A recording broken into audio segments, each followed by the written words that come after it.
for you, I believe the earth was created by a higher power.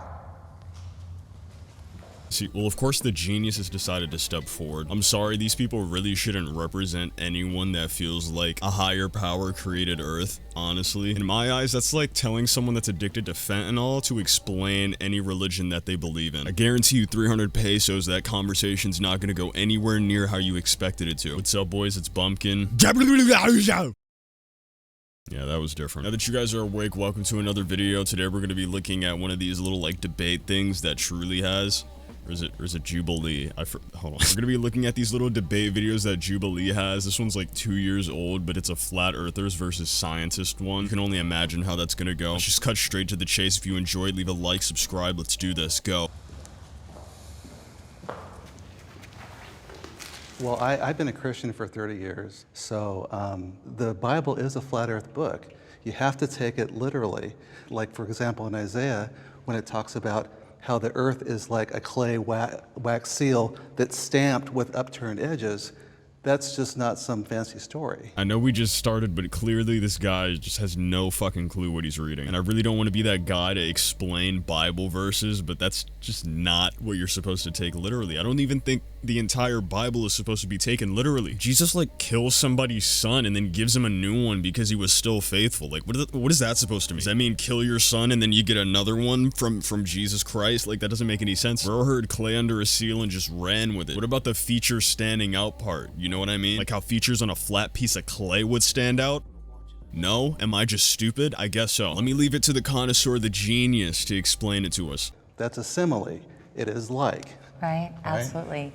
And in Isaiah it talks about too, and I'm a Christian, he who sits upon the circle of the earth.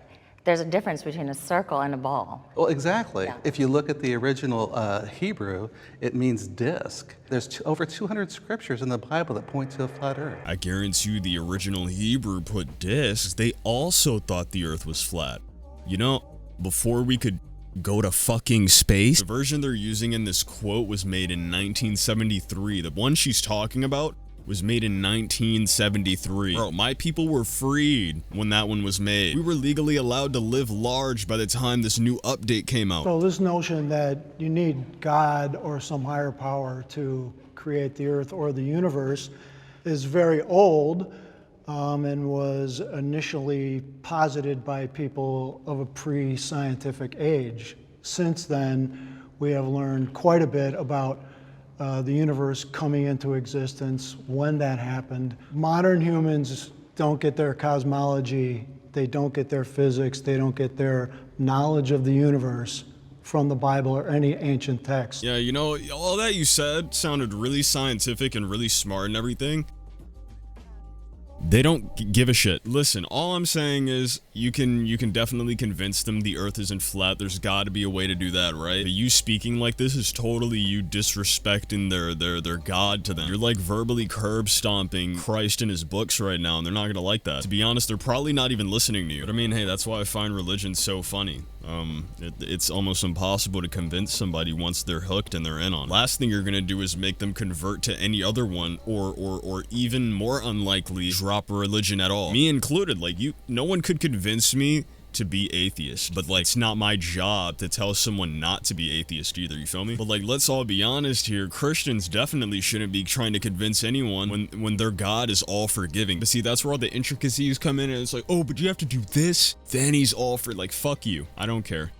I already don't care anymore. It's sort of like the God of the gaps. Once, people used to believe that lightning was God's wrath and throwing these lightning bolts, but once we understood it was a natural process, God shrank a little bit more because now we couldn't attribute those lightning bolts to God. We had to attribute that to the real science. The other thing, to the point about the Bible specifically for me, is why is that one particular text the correct one? You choose to believe that, and that's fine, but there's so many other writings and so many other books, so why weren't they correct? Why is just the Bible correct? Not gonna lie, I didn't come here for any sort of like Bible study, and no Sunday service. I didn't ask for that, so. The internet has played an important role in confirming my view of this topic. You already know all three of them are about to step up. No, I'm not talking about the scientists. That's the problem.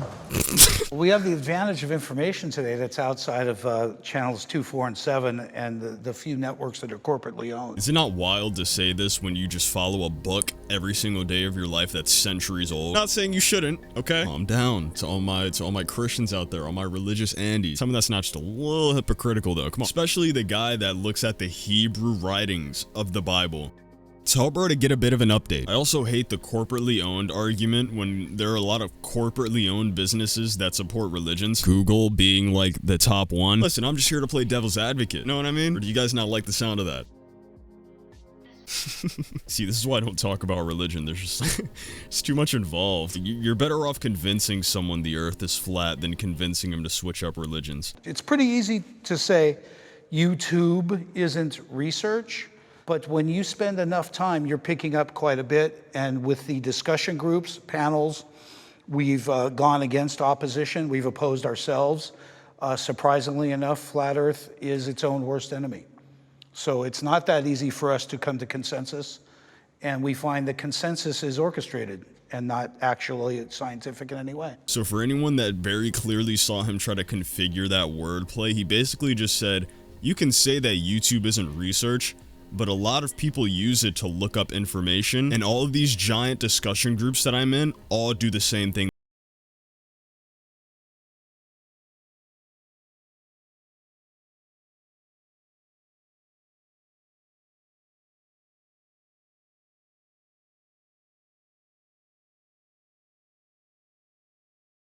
I'm just gonna completely convert, and anytime someone asks me why, I'm gonna send them this video. To be honest, I think that's how people should just start doing it. Fuck an explanation. I did it because I wanted to. Now I'm gonna send you this Minecraft meme because you want to be a dick about it. Big ups to going Muslim. You know, my grandfather used to tell me growing up, never believe anything you read in the newspaper, right? He told that to me. Now, with the age of the internet, it's like, you know, how much of this misinformation are you getting there? And when you have like eyewitnesses taking video of something, you do have to take everything with a grain of salt. That's why, because of my my multimedia background, I knew that all that stuff could be faked. You know, take it into Photoshop, take it into After Effects. All right, but you can't take cold hard facts into Photoshop and After Effects. I mean, you can, and you can mess with it all you want. Eventually, you're just gonna end up getting something that seems like an answer. Sure.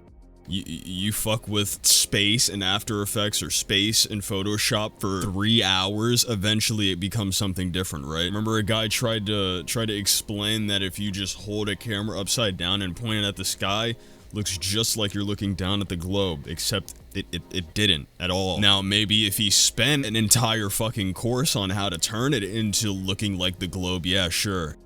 But come on, man. You might have convinced the average dumbass that what you said makes a whole lot of sense, but see, I'm pretty sure the average brain user could take into consideration that, oh, hey, look, guys, the sky's blue. Do you know what else is blue? On Earth? That we have a shit ton of? About 70% of the Earth? Water. Like, even now, I flipped this whole picture upside down. Does this lady look like she's drinking water in outer space? Maybe. Okay, this is at the core of the issue of why there are so many flat earth believers out there right now. The problem is the information from someone who decides to start a website or produce a YouTube video is not reliable. Bro made this face because he knows he's gonna go on his blog tonight and talk about how this guy was just absolutely bullshitting about the flat earth. Guys, look at what this truth denier said. Look at what this fucking idiot said about the flat earth. Now let me tell you why all the other globes being round is fake. You know, on a real note, guys, I have to end this one a little short. There's something I want to test, and that's the reason why. If you want me to continue on this either tomorrow or the day after, totally could. Have no problem with doing that. It just seems like, from what I've heard from other people, like, everybody's starting to mess with all the shorter videos now. All videos that aren't too long because of short attention spans. Thanks, TikTok. I want to test it out. I want to see if it's actually true or if it's just bullshit. If it is, go right back to 15 minutes. I don't give a shit. This app changes too much, man. This website changes too much. It's hard for you to really keep up. I just like to make commentary sometimes. And even with that, it's like I kind of want to change it up. Really want to change it up, at least this channel. Nothing to worry about today, though. If you did enjoy the video, be sure to leave a like and subscribe. Also, be sure to comment down below so I can go hard it. While you're at it, go follow my Instagram and my Twitter. And you guys have a wonderful day. Peace, peace.